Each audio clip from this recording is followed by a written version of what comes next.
युवा भारत, बेरोजगार भारत वर्तमान का एक महत्वपूर्ण मुद्दा बन गया है।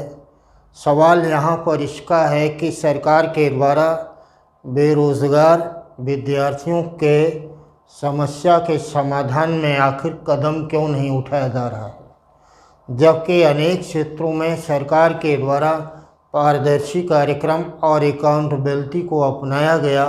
जन सूचना अधिकार अधिनियम आया, यहाँ तक कि नागरिक चार्टर अधिनियम की भी घोषणा की गई और इस बात का उल्लेख कर दिया गया कि किसी भी सरकारी काम को करने का एक निश्चित समय होना चाहिए और उसकी जवाबदेही संबंधित विभाग और अफसर की होगी। सवाल यहाँ पर यह है कि यह बात आखिर बेरोजगारी के संदर्भ में क्यों नहीं है। अगर सरकार के द्वारा स्थापित की गई विभिन्न एजेंसियां परीक्षा लेती हैं, परीक्षा लेने के बाद उसका परिणाम घोषित करती हैं और परिणाम घोषित करने के बाद नियुक्ति देती हैं, तो आखिर इसको पारदर्शी क्यों नहीं बनाया जा रहा है। मुद्दा इसका है कि सरकार के द्वारा इसके लिए अकाउंटेबल किसको बनाया जाएगा, सरकार इस पर ध्यान क्यों नहीं देती है। इसी मांग को लेकर पिछले कुछ दिनों से विद्यार्थी लगातार आंदोलन कर रहा है। सोशल मीडिया पर विद्यार्थियों के द्वारा हुंकार की गई और उस हुंकार का परिणाम यह निकला कि एसएससी के द्वारा आपने पूर्व में ली गई कुछ परीक्षाओं का परीक्षा फल घोषित करने की तारीख घोषित कर दी गई। परंतु क्या इतना ही पर्याप्त है? सोचने की आवश्यकता इस बात की है, सरकार के द्वारा या भर्ती एजेंसियों के द्वारा लीपापोती करने से ही क्या काम चल जाएगा? क्या सरकार का यह दायित्व नहीं है कि बेरोजगारी से त्रस्त युवा को रोजगार दिलाकर के एक समृद्ध भारत की संकल्पना को साकार किया जाए। अगर राजनीतिज्ञ और सरकार के द्वारा इस बात को कहा जा रहा है कि एक आत्मनिर्भर भारत का निर्माण करना है, तो आत्मनिर्भर भारत का निर्माण किस प्रकार से होगा। सरकार ने कहा कि 4 करोड़, 2 करोड़, 8 करोड़ लोगों को नौकरियां दे दी गई। उत्तर प्रदेश सरकार के द्वारा भी कहा गया कि 10 लाख बेरोजगार युवाओं को रोज़गार मिल गया।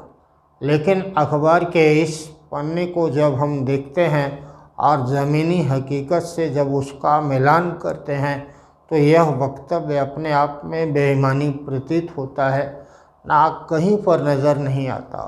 पिछले 4 से 5 वर्षों में एक भी परीक्षा का परिणाम घोषित नहीं हुआ और यदि घोषित भी हो गया तो विद्यार्थी को नौकरी नहीं मिली।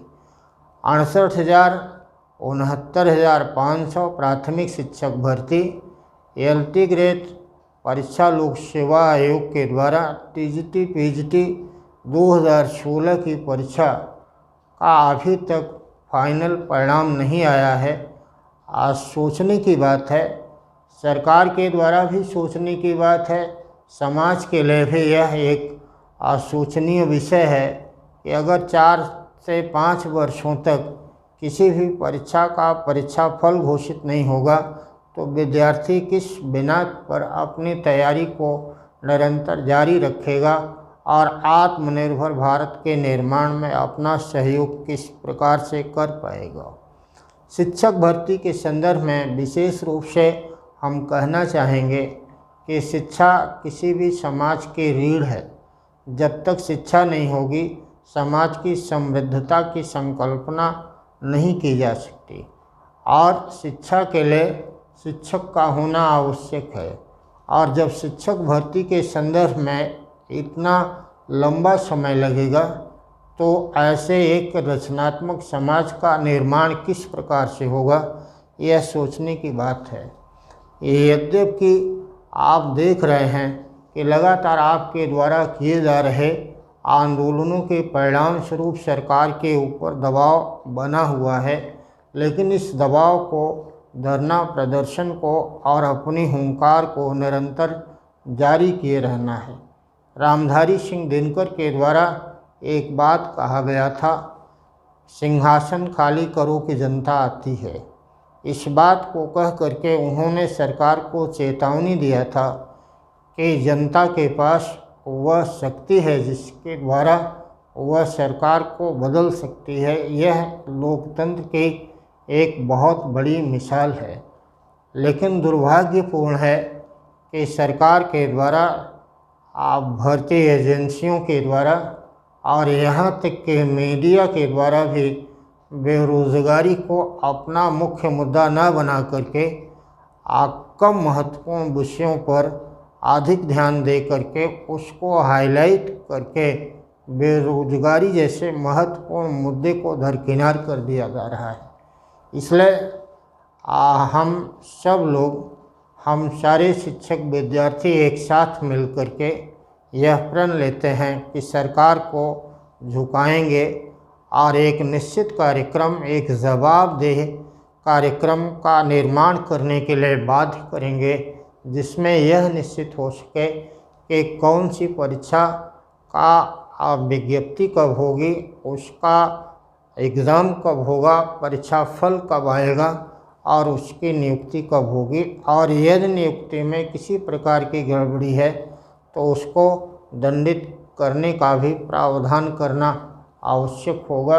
इस बात को सुनिश्चित करने के लिए हम अपने आंदोलन को, हम अपने इस हस्ताक्षर कार्यक्रम को, हम अपने सोशल मीडिया पर किए जा रहे इस मुहिम को जारी रखेंगे। हमारी शुभकामनाएं आपके साथ हैं। हम शिक्षक और विद्यार्थी एक दूसरे के पूरक हैं। विद्यार्थी और शिक्षक दोनों मिल करके इस लड़ाई को लड़ेंगे और हमें उम्मीद है कि हम इस लड़ाई को अपने हक में अवश्य जीतेंगे। सरकार से भी ये प्रार्थना है, निवेदन है कि हम बेरोज़गार शिक्षक विद्यार्थी मांग केवल इसी का कर रहे हैं कि हमको रोज़गार दे दीजिए। इसमें कोई आपत्ति सरकार को नहीं होना चाहिए। यह हमारा फंडामेंटल राइट्स भी है और डॉक्टर B.R. अम्बेडकर की यही मंशा थी। उनका मानना था कि जब तक रोज़गार नहीं होगा तब तक एक समानता मूलक समाज का निर्माण और एक रचनात्मक समाज की आधारशिला नहीं रखी जा सकती। चलिए, इन्हीं शब्दों के साथ आज के अपने इस वार्ता को मैं ख़त्म करता हूँ और आपको विश्वास दिलाता हूँ कि आपके हर आंदोलन में मेरी भागीदारी पूर्ण रूप से रही है और रहेगी भी। हमारी शुभकामना है